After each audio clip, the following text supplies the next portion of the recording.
Salut, salut les amis, mon frère, ma sœur, que la paix de Dieu soit sur vous. J'espère qu'en début de tout, ça va pour vous et votre famille. Je suis heureux aujourd'hui de continuer avec notre série sur la Bible, série appelée Survol de la Bible. Dans nos exposés précédents, nous avons parlé des attaques contre la Bible. Nous avons dit que la Bible est le livre le plus combattu au monde et pourtant le plus répandu et le plus aimé. Malgré toute l'hostilité et les actions destructrices qui se sont poursuivies jusqu'à aujourd'hui dans certains pays, la Bible demeure solide comme un roc. La Bible reste le livre le plus populaire. Nous avons dit que la Genèse est le livre des origines. Dans ce livre, nous trouvons l'origine du monde, l'origine de la race humaine, l'origine du péché dans le monde, l'origine de la promesse de la rédemption, l'origine de la vie familiale, l'origine des nations du monde, l'origine de la race juive. Nous avons dit que dans la Genèse, nous avons assisté à la ruine de l'homme. Dans l'Exode, nous avons été les témoins d'une rédemption, celle d'Israël. Dans le Lévitique, nous voyons le peuple d'Israël adorer Dieu. Nous avons dit que le livre des Nombres nous enseigne que dans les moments de crise, nous devons faire confiance à Dieu et non aux hommes. Nous avons dit que Dieu pourvoira à tous nos besoins, qu'il a donné aux Israélites de la nourriture, de la viande, de l'eau, des leaders, c'est-à-dire des chefs, la terre promise. Nous avons dit que Lévitique, Nombre et le Deutéronome parlent de la manière d'adorer Dieu. En Homme 26, nous avons vu que nous devons adorer Dieu selon ses instructions. Nous avons aussi dit que le livre des Juges peut être résumé en 6 phrases. Israël devient infidèle au Seigneur en faisant ce qui est mal aux yeux du Seigneur.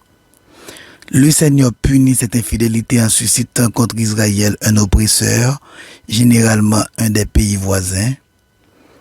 Israël reconnaît son péché et appelle au secours.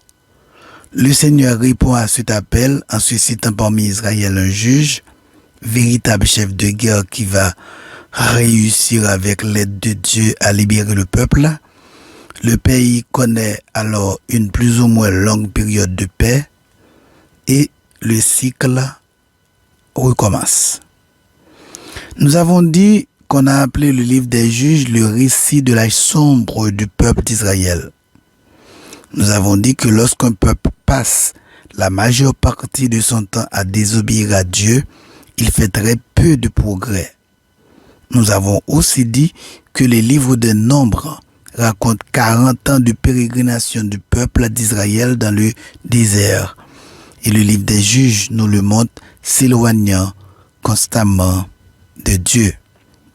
Aujourd'hui, nous allons survoler avec vous 1 et 2 Samuel, 1 et 2 Rois et 1 et 2 Chroniques.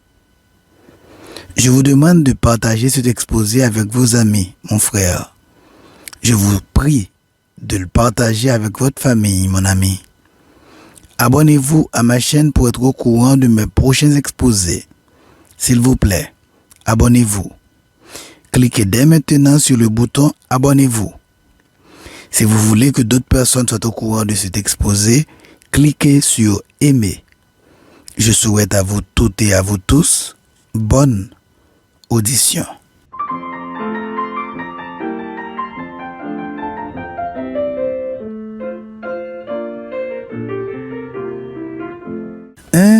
Et 2 Samuel. 1 et 2 Samuel. 1 et 2 Samuel constituaient à l'origine un seul volume. C'est la version des Septante qui a procédé à la division en deux. 1 Samuel nous présente une transition entre la période des juges et celle de la royauté en Israël. Le livre porte le nom de l'un de ses personnages principaux, Samuel. Il commence avec une naissance, la naissance de Samuel, qui est prophète et juge. Et ce prophète et juge Samuel a procédé dans le livre, dans le début même, à l'onction, forme de consécration, des deux premiers rois d'Israël.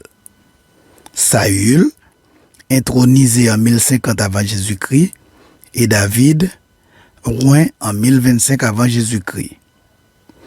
Ce livre nous parle du règne de Saül, de son rejet par Dieu et de sa lutte quasi incessante contre David. 2 Samuel commence avec le début du règne de David sur la tribu de Juda, 1010 avant Jésus-Christ. Puis, 7 ans plus tard, sur l'ensemble d'Israël. Le dernier chapitre le voit acheter le terrain sur lequel sera érigé plus tard le temple de Jérusalem. Malgré les fautes dont cet homme sera coupable, adultère, meurtre, négligence vis-à-vis de l'éducation de ses enfants, il bénéficie d'une relation particulière avec l'Éternel. Et celui-ci lui fait la promesse d'une royauté éternelle de sa famille. Cette promesse a été quasi unanimement interprétée comme annonçant le Messie à venir, ce qui a donné lieu au titre messianique de fils de David. 1 et 2 Samuel dépeint Jésus-Christ comme notre roi. 6 livres sont consacrés à l'histoire des rois. 1 et 2 Samuel, 1 et 2 rois, 1 et 2 chroniques. 1 et 2 Samuel nous rappellent qu'il est impossible de vaincre lorsque nous nous opposons à Dieu. Que Dieu agit souvent quand l'homme arrive au bout de ses forces. Que nous devons choisir entre ce que Dieu a de meilleur à nous offrir et notre propre voie. 1 Samuel a raconté l'échec de Saül. 2 Samuel nous parle de l'avènement de David et l'établissement de la maison de David dont le Messie allait plus tard être issu. Lorsque Christ reviendra, il s'assiera sur le trône de David. Lisons-nous en Isaïe 9, verset 7 et en Luc 1, verset 32. 2 Samuel nous parle de la vie de David en tant que roi. Tout ne nous y est pas dit, car cette histoire commence en 1 Samuel et se poursuit en 1 roi. Elle est analysée d'un autre point de vue en 1 chronique. Il est plus facile de se rappeler le contenu de 2 Samuel si on le considère comme une biographie. David est le personnage principal de 2 Samuel. 2 Samuel nous raconte que Dieu appelle généralement les gens qui sont occupés. Par exemple, lorsque Dieu a appelé Saül, il était à la recherche de ses ânes. Lorsque Dieu a appelé David, il gardait les troupeaux de son père. Lorsque Dieu appelait les disciples, ils étaient en train de pêcher des poissons, ils étaient en train de collecter des taxes pour l'État. Lorsque Dieu appelait Luther, il était occupé dans sa paroisse. Lorsque Dieu appelait Mondi, il vendait des chaussures. lorsque Dieu appelait William Carey, il confectionnait des chaussures. 1 et 2 rois. 1 et 2 chroniques. S'enchaînant sur le deuxième livre de Samuel, le livre des rois propose au lecteur un vaste panorama sur l'histoire de la monarchie en Israël. Depuis le règne apparemment glorieux de Salomon jusqu'à la perte du royaume et l'exil à Babylone, le rédacteur propose une lecture théologique des événements historiques. Son souci est d'expliquer comment Israël a pu se retrouver en exil alors même qu'il possédait les promesses du Seigneur. À cette question, une réponse nette est déclinée tout au long de ces livres. Les rois se sont montrés infidèles à Dieu et à de rares exceptions près, ont mené le pays à sa perte. Les rois et les chroniques dépeignent le Christ comme le roi. À l'origine, dans le texte hébreu, 1 et 2 rois ne formaient qu'un seul livre. 1 et 2 Samuel, un autre livre. Et 1 et 2 chroniques, un troisième livre. Lorsque le texte fut traduit en grec, les traducteurs séparèrent chacun de ces livres parce que le grec était un tiers plus long que l'hébreu et que les rouleaux sur lesquels le texte était écrit ne pouvaient les contenir. Comme leur nom suggère, ces livres sont des récits de divers événements qui ont marqué le règne de Salomon et celui de ses successeurs, les rois de Juda et d'Israël. Ils couvrent une période d'environ 400 ans et nous racontent l'histoire de la croissance et de la décadence du royaume, ainsi que sa division. Israël et Juda sont amenés en captivité à la fin de cette période à cause de leur désobéissance aux lois de Dieu. Le royaume du sud, Juda, a eu 20 rois en tout, et celui du nord, Israël, en eut 19. Ces deux livres sont les traités d'histoire les plus importants du monde. Tous les jours, des groupes d'archéologues découvrent dans le sol de cette région des objets relatifs à des faits historiques dont 1 et 2 rois sont seuls à nous parler. À première vue, les vies de ces monarques vous paraîtront peut-être dépourvues d'intérêt. Cependant, elles nous prouvent que, premièrement, Dieu ne fait pas de favoritisme. Deuxièmement, si nous offrons notre vie entière à Dieu, il ne tardera pas à nous mettre à l'épreuve du feu. Troisièmement, la captivité finale a été causée par la désobéissance du peuple envers Dieu.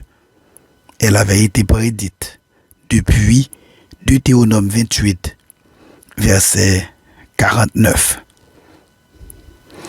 Chers amis, 2 Chroniques s'ouvrent avec la construction du temple et se termine avec sa destruction par le feu.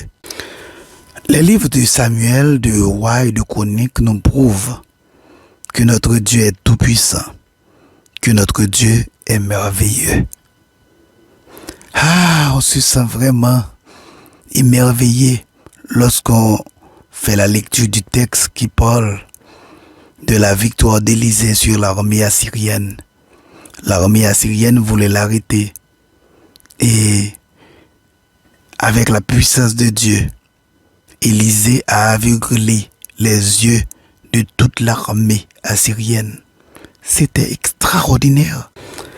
Lorsque j'ai lu comment Dieu a donné à Josaphat la victoire sur 3 armées ennemies, je disais, oh, notre Dieu est vraiment grand. Je disais, Béni soit l'Éternel. Ah oui, chers amis, notre Dieu est merveilleux. Et notre Dieu qui est merveilleux, qui a fait des merveilles pour Élisée, pour Josaphat, pour tout Juda, peut aujourd'hui faire des merveilles pour nous. Oui, il peut faire des merveilles pour nous. Mettons toute notre confiance en lui. Il fera pour nous des merveilles. Ici, pour faire notre exposé pour aujourd'hui. N'oublie pas, mon ami, mon frère, ma soeur, de vous abonner à ma page et d'aimer la vidéo. Que Dieu vous protège, qu'il vous bénisse, qu'il vous accorde sa paix et sa joie. Ne l'oublie jamais, ne l'oublie jamais, ne l'oublie jamais. Je vous aime beaucoup. À bientôt.